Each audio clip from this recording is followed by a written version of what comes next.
Thank you all so much for being here today. My name is Maddie Miller. We are going to be talking to you about sustainable aviation fuel today. This is really the first time we're talking about this issue with our advocates and supporters. So we're really grateful to have you all here today. And this is really just going to be an introduction to this topic and how FMR is thinking about this issue and especially how it connects to the river. So before we get started, just a few things. I'm joined today by a few FMR staff. We have Whitney Clark, our executive director, Peter LaFontaine, our agriculture policy manager, and Trevor Russell, our water program director. So I'm joined by a wonderful group of people with a whole lot of knowledge about all of these things, and we're really excited to share this with you. So we will get to Q&A at the end of this, and you can use that function throughout the presentation if you have questions as we go, and we'll make sure to answer them as we get to them at the end. So thank you all so much, and I will pass it over to Trevor. Thank you, Maddie, and thanks again, everyone, for joining us this evening. As a river organization, we know that river health and our climate are closely intertwined. And in order to address climate change, we have to decarbonize across all sectors of our economy, and that includes the aviation industry. FMR is working on this issue because the transition to renewable airplane fuels could be a unique and powerful opportunity to address another crucial goal, which is keeping our waters safe and healthy, specifically by getting more clean water crops on the landscape. And at the same time, we're worried that this thing that is quote unquote sustainable could actually worsen a number of environmental crises if we're not careful. So we want to begin with the preface that we believe the transition to renewable airplane fuel or sustainable aviation fuel by using the best crops like oil seeds could be a huge opportunity for reducing emissions if done correctly. Next slide, Maddie. So let's dive in. In this graph, we're going to show U.S. domestic and international aviation emissions. And it's no surprise, most of the emissions in that space come from petroleum-based jet fuels, which are fossil fuels. What this data tells us is if we want to reduce emissions in the aviation industry, we have to address the root cause, and the root cause is the fuel. Next slide. There are a couple ways we can do this, two complementary approaches. The first is to fly less. By investing in transportation alternatives like high-speed rail, we can reduce the demand for flights as a whole. And we do support a fly less approach, and there are a lot of great organizations that are leading those efforts. Right now, FMR is focusing our efforts on the second approach, which is fly better. Flying better means shifting the aviation industry away from fossil fuels and towards lower carbon fuel sources and technologies. As a river-focused organization, this is where we feel we can play a really effective role. And that's what we're here to talk about tonight. For more, I'll pass it over to my colleague, Peter. Thanks, Trevor, and hi, everybody. So a lot of people have a lot of ideas about what lower carbon aviation fuel should be made from. But some of those possibilities could have really significant negative consequences for the environment, even while lessening aviation emissions. So what other factors do we need to consider? We need a fuel source that is feasibly scalable and affordable. We need to pick something that actually improves and addresses other ongoing environmental crises. The new fuel should be compatible with existing plane engines so we can switch away from fossil fuels as quickly as possible. The fuel needs to be safe, and of course, it needs to be sustainable. Next slide, Maddie. Let's talk about that word sustainable for just a sec. Depending on who you ask, sustainable can mean any number of things. A lot of folks in the aviation industry use it as shorthand for lower carbon fuels. Using aviation fuels that emit less carbon is an important part of reducing emissions, but just because a fuel is lower carbon does not mean it's sustainable. In order for aviation fuel to truly be sustainable, the transition must do more than just reduce emissions. In particular, we believe it must also improve air and water quality, protect natural lands and biodiversity, and align with our broader just energy transition. At this moment, the most sustainable options we have for new aviation fuel is a category of crops that we call winter hardy oil seeds. Not only can they be used to create a lower carbon fuel, they also have lots of benefits for farmers, for soil health, and water quality. Before we dive into these oil seeds, let's step back for a sec to talk about agriculture and how it impacts our waters. Next slide, Maddie. Some of you might be familiar with the big brown spot. This is what we call the millions of acres of empty cropland we see in Minnesota each and every winter. To clean up our rivers, our lakes, and streams, we have to reduce the big brown spot. The only way to do that is by using clean water crops that provide continuous living cover. Continuous living cover means having live plants in the ground all year round. This prevents a lot of the erosion and runoff that usually happens during those barren winter months, which in turn helps us get to cleaner water. Next slide, Maddie. Researchers and scientists with Forever Green at the University of Minnesota are developing many different crops that can be used to achieve continuous living cover. We like to call them clean water crops. There's Kernza, which many of you have tried in either snack or beer form, shrubs like hazelnut and elderberry, and then the ones we're focusing on for this discussion, those winter hardy oil seeds I mentioned earlier. Camelina and pennycress are the prime examples of those oil seeds. They produce seeds with a high oil content, hence the name, which can be blended into alternative fuel sources, including aviation fuel. Because camelina and pennycress are planted in the fall and stay there until spring, they cover the empty big brown spot. Back to you, Trevor. Thanks, Peter. Two of the major pollutants to the river are nitrogen and sediment, and research shows these oil seeds do a really great job of preventing both of these pollutants from leaving farm fields and getting into our water. Our landmark analysis, Putting Down Roots, found winter oil seeds could be a cornerstone of a strategy to reduce nitrogen loss by 23% and soil erosion by 35% by 2050 in Minnesota. So as you can see, these oil seeds are more than just an opportunity to bring down aviation emissions. They can also protect the Mississippi River and improve the state's water quality rather than making things worse. Camelina, next slide. Camelina and pennygrass are what we would consider to be among the most sustainable options available to us because of those positive environmental impacts. We mentioned earlier that a lot of other plants and substances can be made into fuel, but few, if any, of those alternatives have the same environmental co-benefits as winter oil seeds. In fact, they can often come with real risks. If we invest too heavily into these other sources of aviation fuel, we could see the loss of natural lands to make way for more cropland, and with that, an increase in tillage, fertilizer use, and runoff pollution, and potential harm to pollinators, habitat, and water quality. In short, some other fuel sources may be low carbon, but they're not necessarily sustainable. Next slide. So let's focus for a minute on one example that's getting a lot of attention right now, and that is corn. Most corn grown in the US isn't used directly for food. Instead, a large percentage is actually turned into ethanol, which is currently added into gasoline we use in our cars. But corn ethanol could also be turned into airplane fuel. We know major airlines are trying to meet their emissions goals and are already prioritizing ethanol as a new low-carbon fuel option. Ethanol-based jet fuel has fewer greenhouse gas emissions than fossil fuels, so this would be a lower emissions fuel source, but relying on ethanol to power planes would significantly increase the market for corn, meaning we would need millions more acres of corn on the landscape in order to meet the ever-growing demands of the aviation fuel industry.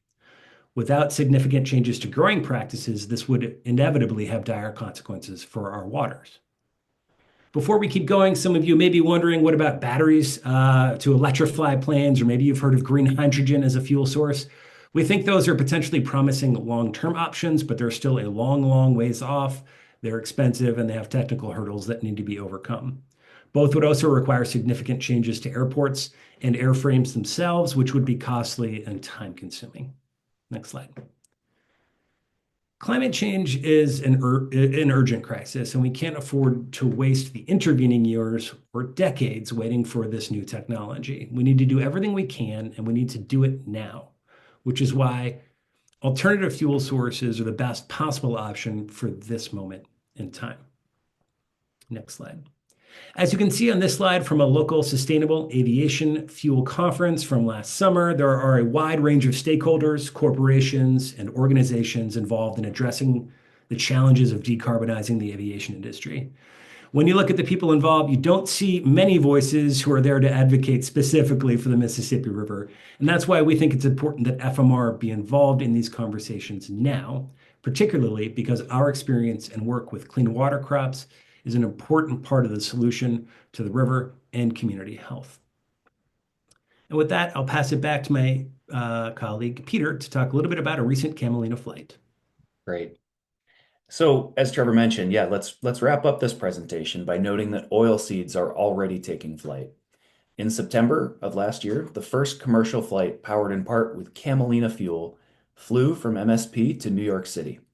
And this flight demonstrates that sustainable aviation fuel is real, it's happening, and it's safe. What comes next is scaling oilseed production so that this isn't a unique scenario, but instead is the first step toward a more sustainable aviation industry. We know we have to fly better. The pursuit of alternative aviation fuel will proceed regardless of our involvement, and we recognize the need to urgently decarbonize. But we must do so in a way that is actually sustainable and doesn't have severe consequences for the Mississippi River and its communities. I think it's time for Q&A. Thank you all. All right, I am going to stop sharing my screen so I can monitor the Q&A and we can jump into a few questions. All right. The first question that we have is getting at something that was already talked about a little bit. Why can't we just electrify planes? Yeah, I'll answer that, Maddie. It's a great question. I think that the short answer is weight.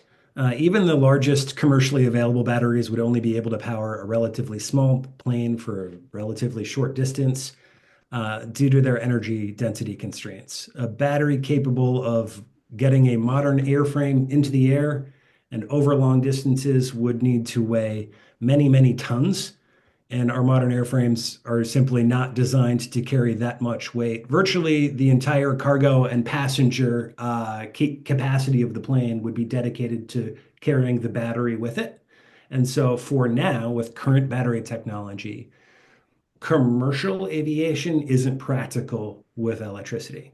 That isn't to say that there aren't small regional planes or other airframes that can use electricity, and we encourage investment in those areas. But when we're talking about the sorts of big planes that you and I fly on to move around the country, we're not going to electrify those anytime in the next 20 years.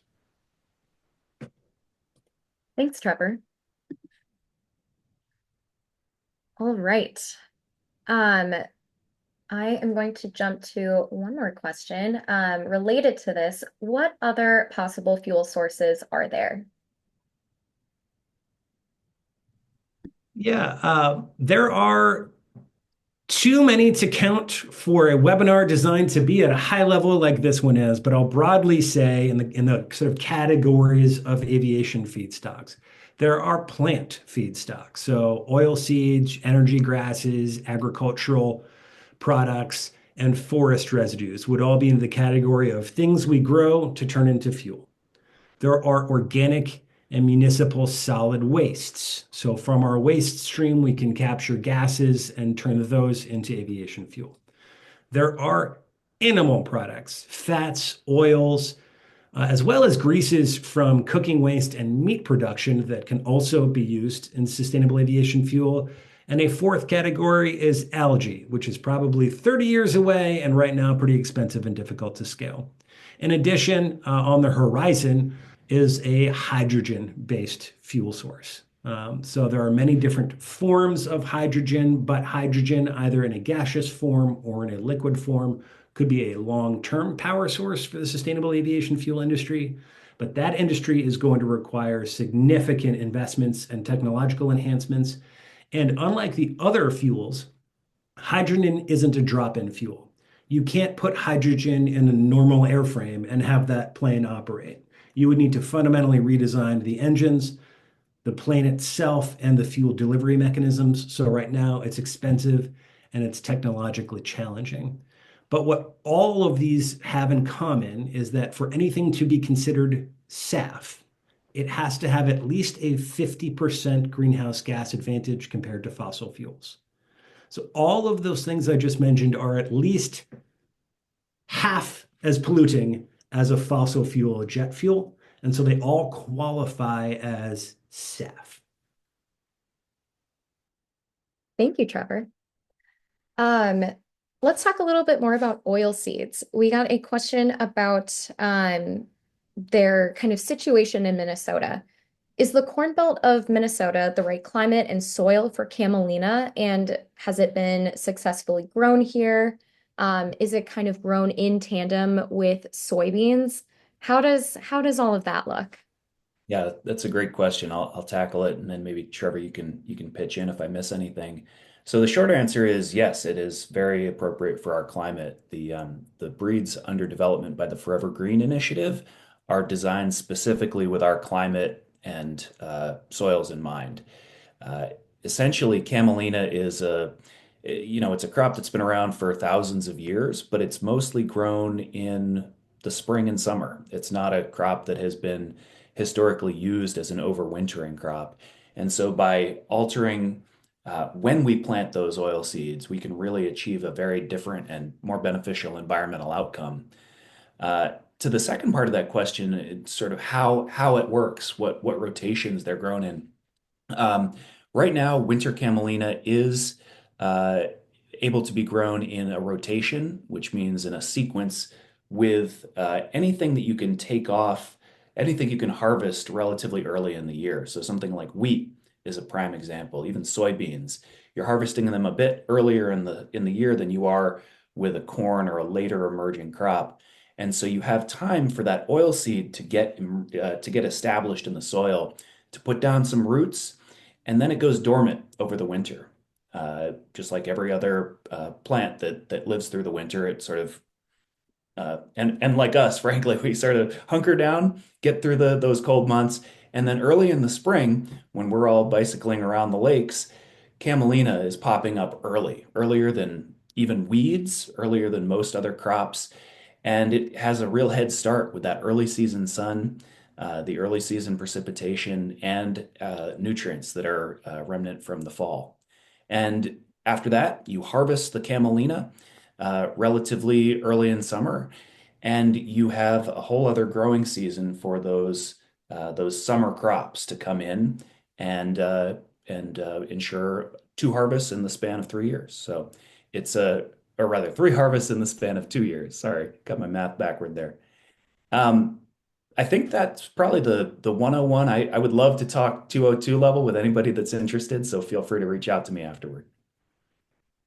Thanks, Could I Peter. just add one thing to that, Peter? Many people have heard about the benefits of cover crops, and you could think of winter camelina or pennycress as a cover crop. But what makes it different from our standard cover crops is this is a cash crop that is planted and harvested, and the farmer receives revenue for planting it, which we think has many advantages. But obviously, if this is going to be successful, if we're going to get this on the kind of scale of acres that we need it to have an impact on the Mississippi River, we need farmers who want to grow it because it's profitable. So that's one of the reasons we're excited about it is we have reason to believe that this will be a real benefit for producers. Thanks, Whitney. I want to throw it back to Peter real quick to talk a little bit more about oil seeds. So, why are oil seeds so much better for water quality and pollution? Like, what physical attributes does the crop have that lead to that? That's a good question too. I want to harken back to the slide with the big brown spot. The the weird thing about agricultural pollution is that it really happens largely when the crops aren't there. When plants are growing, they're using fertilizers, they're using water. They are, generally performing like every other plant.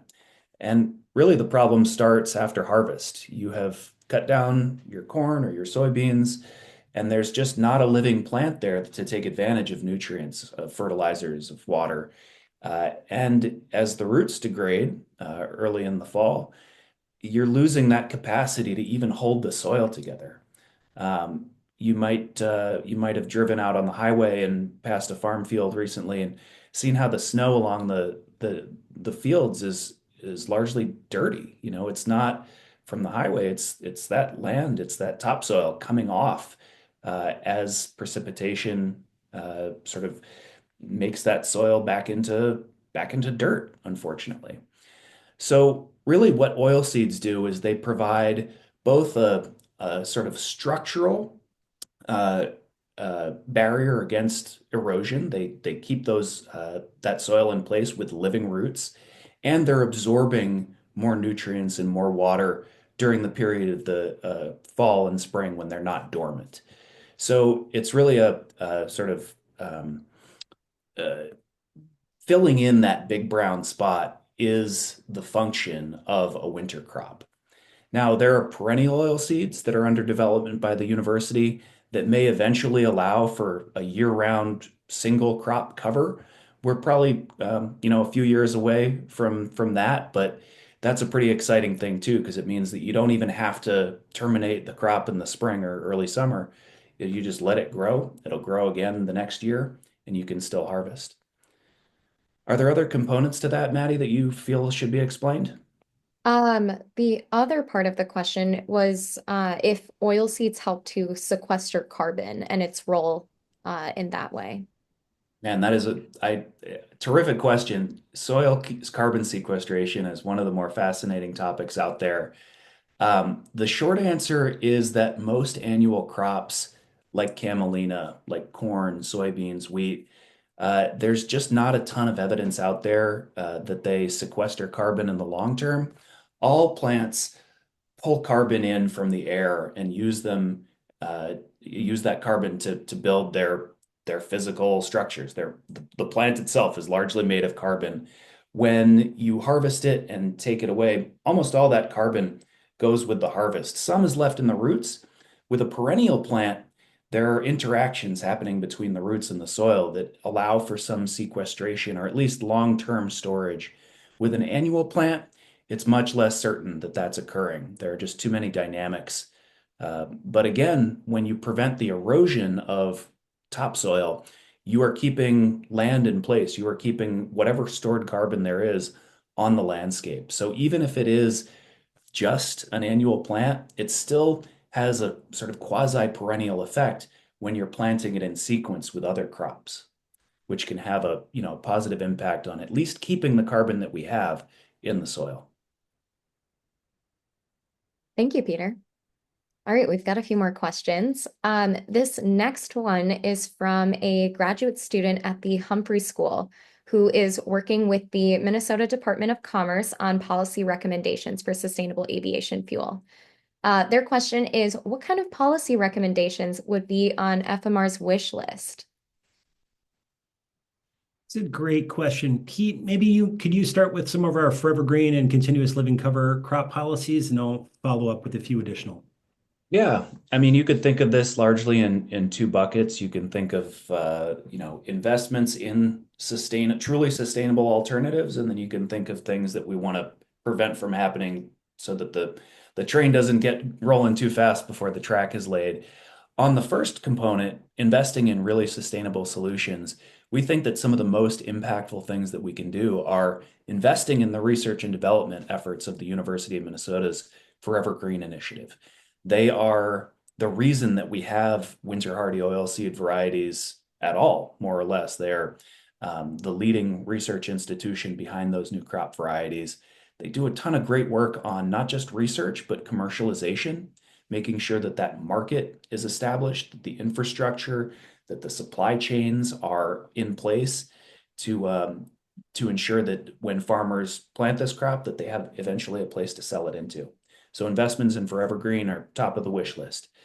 Second, there is a program administered by the Minnesota Department of Agriculture that also invests in that commercial aspect. There are some really big players, important players in the agricultural industry who are starting to get pretty excited about winter oilseeds. We want to make sure that it's not just those big guys that have a chance to benefit from these investments. So this Minnesota Department of Agriculture program gives small grants to local businesses that are small and mid-sized and that are investing in those supply chain activities, everything from harvest to processing to marketing.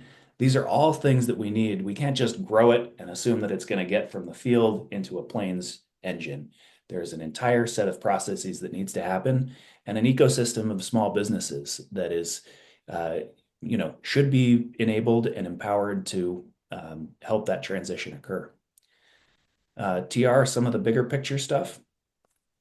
Yeah, we'll note that one important policy lever is SAF production tax credits, and Minnesota in 2023 did pass a state SAF production tax credit that rewards $1.50 per gallon of sustainable aviation fuel, made in Minnesota and fueled and put into a plane in Minnesota. Today, the governor announced his budget recommendations for the upcoming biennium and did make one important improvement to that proposal. The governor's proposal would retain that $1.50 a gallon tax credit for any sustainable aviation fuel that meets that 50% life cycle greenhouse gas reduction threshold. But then it adds an additional 2 cents per gallon for every percent greenhouse gas reduction thereafter. And because winter oil seeds have the potential to vastly outperform other early stage plant sources of sustainable aviation fuel, we think this approach rewards camelina and pennycress, both for their low carbon, but also for their other biodiversity attributes like water quality, soil health, and habitat. We'll also note that the state probably is going to need to help make some investments in facilities and blending infrastructure and fuel processing infrastructure to help get the cleanest sustainable aviation fuels from where they're grown and they're processed to the places where they are put into planes. That process in itself might also require some improvements to how we permit clean energy projects in Minnesota. And the governor's budget today did include additional funding for staff to help make that permitting process a little bit more efficient and easier to access for potential applicants so they have a better understanding of what's necessary to meet our state standards. And then I'll note there's a raft of federal policy support that's in play. I will say there is some degree of uncertainty as to the future for federal green energy and sustainability funding initiatives. So I think the best thing we can say is it's important for the state to demonstrate leadership and make these investments where we can, independent of what does or does not happen at the federal level. And I do see in the chat that our former colleague, Michelle, has caught an acronym in use in a webinar. Trevor, demerits. SAF stands for Sustainable Aviation Fuel. So thanks, Michelle, for calling it out. Thanks for the demerit, Michelle. All right. Related to this, we got a question about another question kind of related to this. How long would it take to get more oil seeds on the landscape to provide for sustainable aviation fuels? It's a great question. I wish I had a year that I could point to, but it is probably the biggest question facing us right now of how long is this actually going to take to introduce a relatively new crop into the commercial landscape? The the slightly longer answer is that we are working with our colleagues at the University of Minnesota and others in our coalition to study that very issue, to figure out what it is in terms of infrastructural investments, government regulation, things like crop insurance, investments in the basic research and development of these crops, what it will take in terms of those investments to achieve a healthy business and agricultural ecosystem that allows for that spread that we think is necessary. We did do a report, a landmark analysis, I guess almost a year and a half ago now, called Putting Down Roots, that tried to answer a question a little bit further up the chain, which was, if we're successful in doing this, what is the possible scale of winter oilseed adoption? And in consultation with numerous academics and economic projectors, we came to the conclusion that there is a space in Minnesota in Minnesota agriculture for about 5.5 million acres of winter oil seeds by 2050. That takes into account things like what established rotations can these crops fit into, but also many other factors. So I wish I could again say we're going to have 1 million acres by 2035. It's a really complex question. I think the solution is investment. Let's dig into that a little bit more. I have two questions that are, I think, very related. So, what level of demand for oilseed will we need for these crops to be more profitable in this context? And yeah, if we're growing more oil seeds on the landscape where corn and soy are already being grown, what percentage of airplane fuel would we then be able to produce? Like how do we balance those two things with profits and getting these crops on the landscape? Yeah, a terrific question. Probably a little over 101, but I'm happy to go there. So the idea of how much is enough is always a shifting target, right? The air aviation industry, it has plans and expectations that their market will keep on growing year over year. I forget the exact targets that they're aiming for, but it's significant. And when it comes to a biofuel crop, uh, 1 million acres might sound like a lot, but in terms of the fuel that you can produce from those crops, it's not actually all that much. 1 million acres of corn or soy or camelina is going to, be a relative drop in the bucket for the global aviation industry. So the demand is more or less unlimited. As long as there are commitments from that industry to purchase sustainable aviation fuel, it's basically going to be as much as you can provide of a given crop feedstock, probably will be taken up. The other component there, of course, is price. Airlines are not a high margin business. They are looking at every possible avenue to cut costs, including my leg room. And so when you have a crop that's even a penny or two a gallon more expensive than another alternative, you're really, those are considerations that do come into play. So part of this putting down, or rather, the study that I mentioned just a moment ago will seek to answer is that question of profitability. Like what actually do we need to achieve in terms of governmental supports, in terms of market price, in order to make this a viable proposition. And again, research and development. If you have an acre of winter camelina that yields 50% more due to improved genetics than it did a year ago, you've really increased your standing in that production. So we need to continue investing in that basic research just so that Camelina and pennycress can be more productive and wind up being cheaper to produce as a result.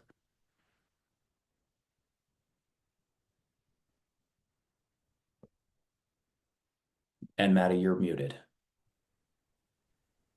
Thank you for letting me know. We've got another question.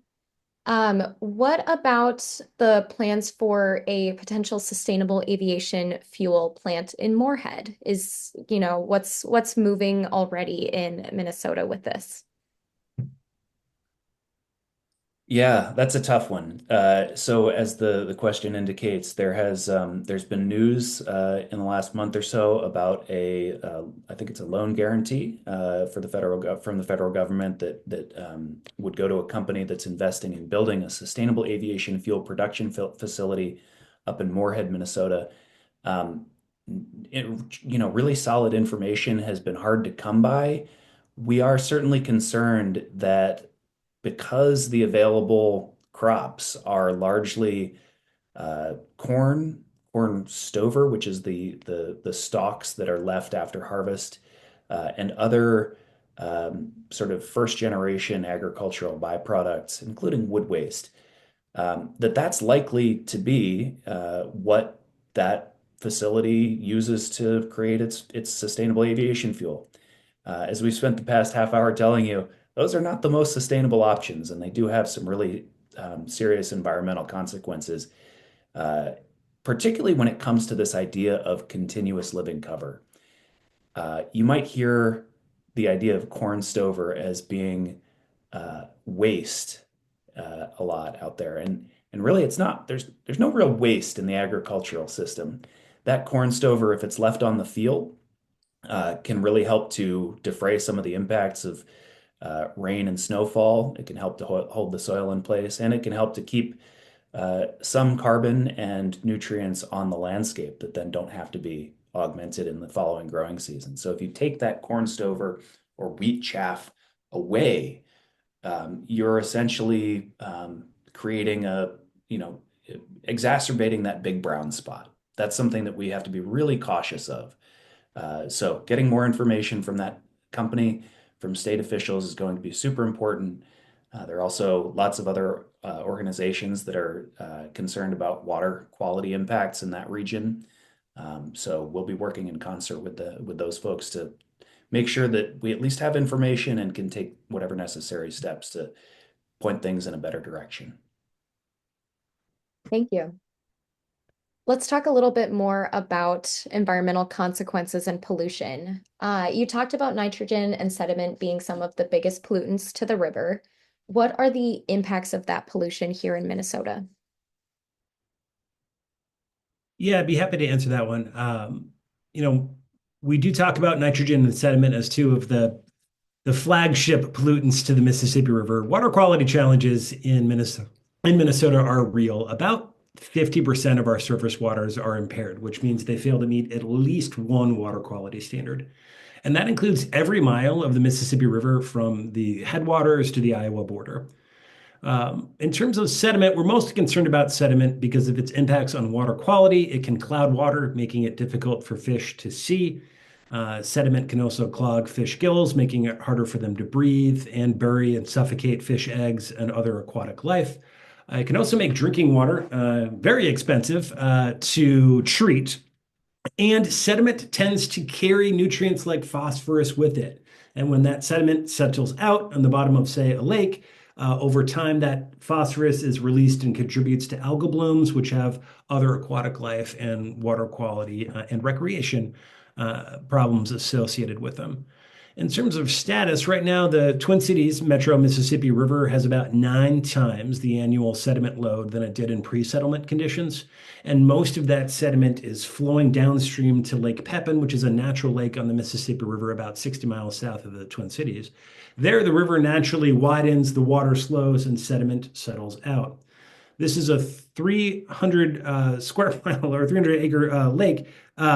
The upper third of that lake is likely to be gone. Sorry, 60 square mile lake. The upper third of that lake is likely to be gone this century. The entire lake is likely to be gone within 300 years, compared to a 30 to 3,500 year lifespan in a normal, healthy environmental scenario. And so, really moving that sediment downstream is really clogging our waters, eroding our soils, and moving it downstream and creating other water quality problems. Nitrogen is different because it is very water soluble. It tends to go wherever the water goes. And so we know that excess nitrogen can harm aquatic life. And it's also a major contributor to the Gulf dead zone. It's also a major concern for drinking water quality and public health. In Minnesota right now, hundreds of public wells have elevated levels of nitrate, and more than 10% of private wells tested in the state exceed the health risk limit for nitrate, meaning that water is unsafe to drink. These are really wicked problems that take decades to solve. That's part of why we're excited about sustainable aviation fuel as a potential market pathway to pull more continuous living cover crops like camelina and pennycress onto the landscape in a way that we don't have to pay farmers to put them in, but farmers would profit by putting them in. That allows us to scale up the cover of these systems. And when you get crops like winter camelina and pennycress on the landscape, you turn that big brown spot green, you dramatically reduce nitrate and sediment loss to our waters, and we would both improve our water quality and reduce emissions in the agriculture and aviation sectors. Great. Thank you so much. All right. I have one more question as we start wrapping up, which I'm sure a lot of our advocates are really interested in as we have been talking a lot about this issue. tonight. Are River Guardians going to be asked to weigh in on this? And what potential opportunities might there be for our advocates to help? Thanks. Yes, we're going to be tapping our networks. I mentioned earlier the investments that we'll be pursuing this year in the state legislature for both Forever Green and the Department of Agriculture's Supply Chain Development Program. We will be asking River Guardians to advocate on behalf of those programs to make sure that their legislators know that these are important, that they are working, and that they provide a really exciting, sustainable alternative to the business as usual approach. Um, TR, Whitney, Maddie, other things that we have coming up? I'll note, I do think there are going to be some debates, conversations, negotiations around what the right sustainable aviation fuel tax credit policy may be. So we may reach out to River Guardians.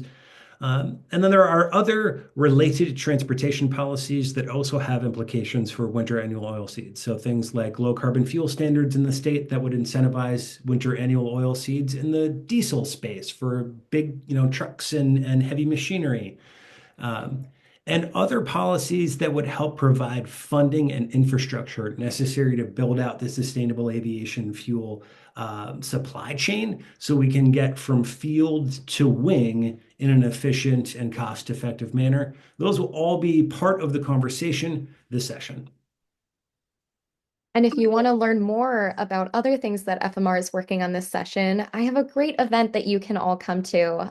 In February, we have our annual Show Some Love for the River event where we make Valentines to send to legislators, and we see them at their desks and pinned up on their walls every year when we hand deliver them. It's a really fun, free, and family-friendly event. If you don't want to make Valentines, that's okay. We can just talk to you about many of the things that we're working on and answer any questions you might have.